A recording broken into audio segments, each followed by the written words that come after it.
Assalamualaikum warahmatullahi wabarakatuh. Perkenalkan, nama saya Mita Indriani dengan NIM 182405001 dari Prodi Agribisnis Fakultas Pertanian Universitas Cokro Aminoto Palopo.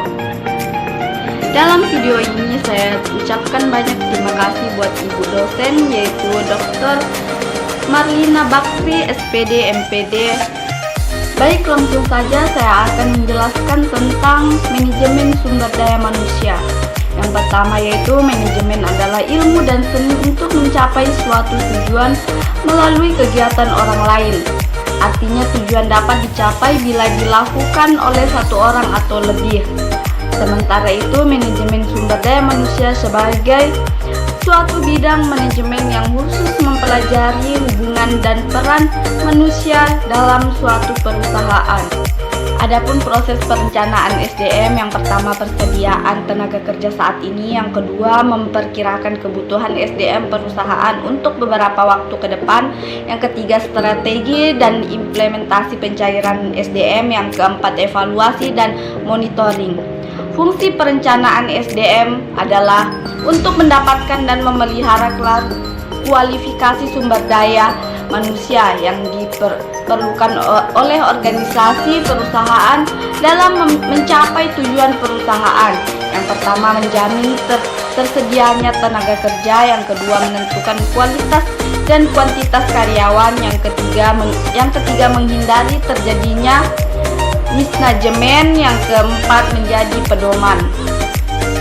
Adapun proses rekrutasi dan contohnya, rekrutmen adalah proses mencari, menemukan, mengajak, dan menetapkan sejumlah orang yang dari dalam maupun dari luar perusahaan sebagai calon tenaga kerja dengan karakteristik tertentu seperti yang telah ditetapkan dalam perencanaan sumber daya manusia. Adapun proses seleksi dan tahapan seleksi. Seleksi atau selection adalah proses untuk memilih pelamar untuk dijadikan karyawan dan menempatkan mereka pada posisi yang dibutuhkan oleh organisasi. Proses seleksi ini harus memegang prinsip, yaitu menempatkan orang yang tepat pada pekerjaan yang tepat. Tahapan seleksi yang pertama yaitu mendapatkan kandidat. Sumber mendapatkan kandidat adalah media yang Anda gunakan untuk mengumumkan bahwa perusahaan sedang membuka proses rekrutmen karyawan baru. Sumber kandidat bisa berbasis online maupun offline. Yang kedua, membuat pengumuman rekrutmen. Jika Anda menggunakan situs partai pencari kerja, maka mereka telah menyediakan pamflet pengumuman yang baik. Namun jika Anda membuat pengumuman berupa brosur dan offline, Anda harus memastikan bahwa pengumuman tersebut sudah berisi informasi yang lengkap seperti judul lowongan kerja, deskripsi pekerjaan, persyaratan, lokasi kerja, dan cara melamar.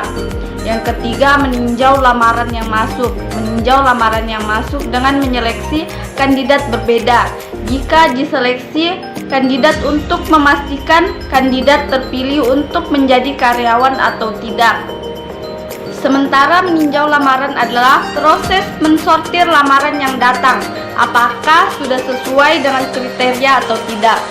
Jika lamaran tidak sesuai dengan kriteria yang ditentukan, maka kandidat tidak akan diproses pada tahap berikutnya, yaitu screening. Proses screening adalah proses di mana perusahaan memastikan kebenaran data-data yang ada dari calon kandidat.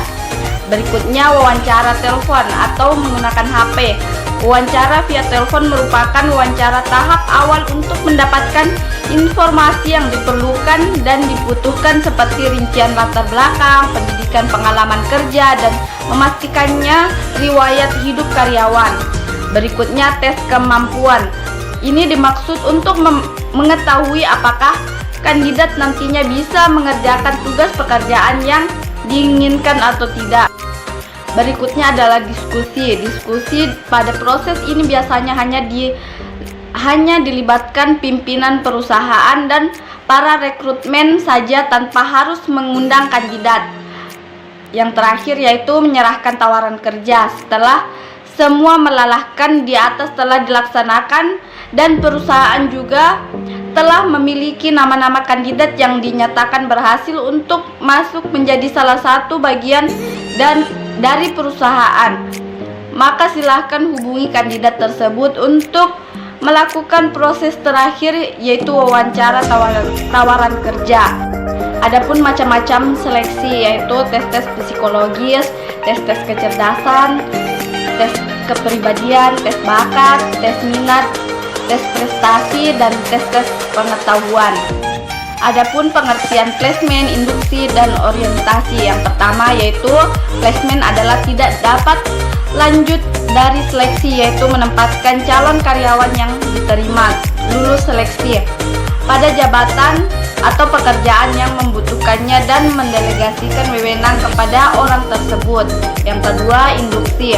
Induksi adalah proses memperkenalkan seseorang karyawan baru ataupun pindahan kepada situasi kerja dan kelompok kerja. Yang ketiga, orientasi adalah proses menyediakan informasi-informasi mengenai perusahaan yang perlu diketahui oleh karyawan baru. Informasi yang disampaikan berupa latar belakang perusahaan hingga peraturan. Orientasi dilakukan untuk menumbuhkan hubungan antara karyawan baru dan perusahaan. Berikutnya maksud dari kalimat bahwa karyawan merupakan aset bagi perusahaan, yaitu sehebat apapun sebuah perusahaan tidak akan bisa berjalan baik tanpa adanya karyawan. Dapat kita lihat ketika ada mogok kerja oleh asosiasi pekerjaan mengakibatkan bukan lagi kehilangan pendapatan perusahaan, tapi sudah kerugian besar. Memperlakukan karyawan adalah sumber daya, bukanlah kebijakan yang baik ketika sebuah perusahaan memperhatikan atau memperlakukan karyawan sebagai aset yang benar-benar harus dijaga, maka akan sangat mempengaruhi kemajuan dan semangat kinerja karyawannya. Nah, adapun manajemen karir meliputi seluruh kegiatan yang berkenaan dengan pekerjaan pegawai. Kegiatan ini dimulai dari proses penarikan atau perekrutan pegawai, penempatan pegawai, pengembangan pegawai, dan berakhir pada pemberhentian pegawai. Manajemen karir dapat meliputi sebagai urusan yang bersangkutan dengan pegawai dan tugas yang diberikan kepadanya. Lebih jauh lagi, manajemen karir sesungguhnya juga menjangkau hal-hal yang bersifat kualitas dan sukar diukur seperti keinginan dan harapan pegawai dalam hidup dan pekerjaan. Nah, ada juga prestasi kerja merupakan hasil pelaksanaan kerja pegawai yang dapat dinilai perkembangannya melalui evaluasi yang sistematis oleh pihak yang berwenang untuk melakukannya, di mana pegawai yang berprestasi baik akan membantu perusahaan untuk mencapai tujuan serta efektif dan efisien.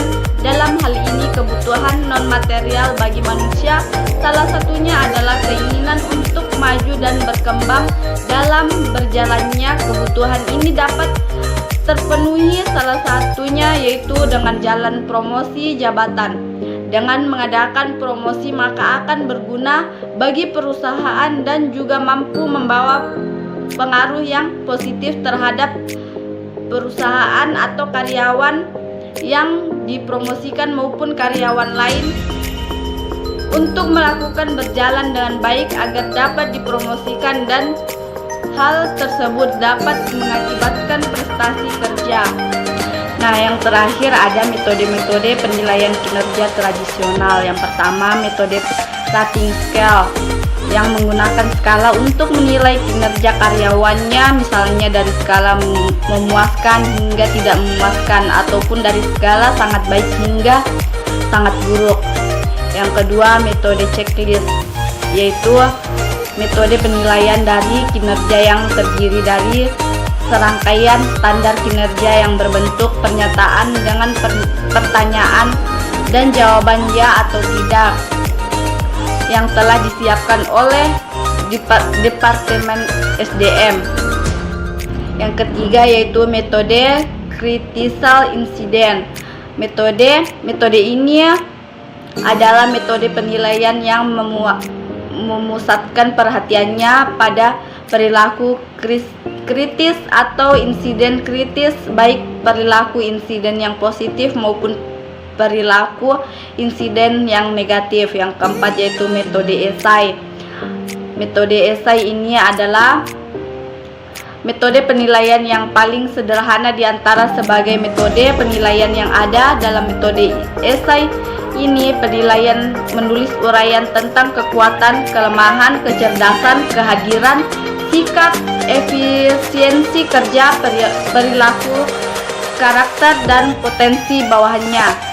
Yang terakhir yaitu metode ranking. Metode adalah penilaian yang membandingkan satu karyawan dengan karyawan lainnya, kemudian diurutkan berdasarkan peringkatnya.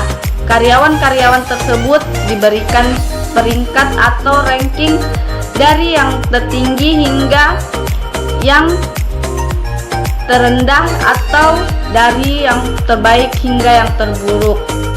Nah, itu tadi penjelasan dari saya tentang manajemen sumber daya manusia.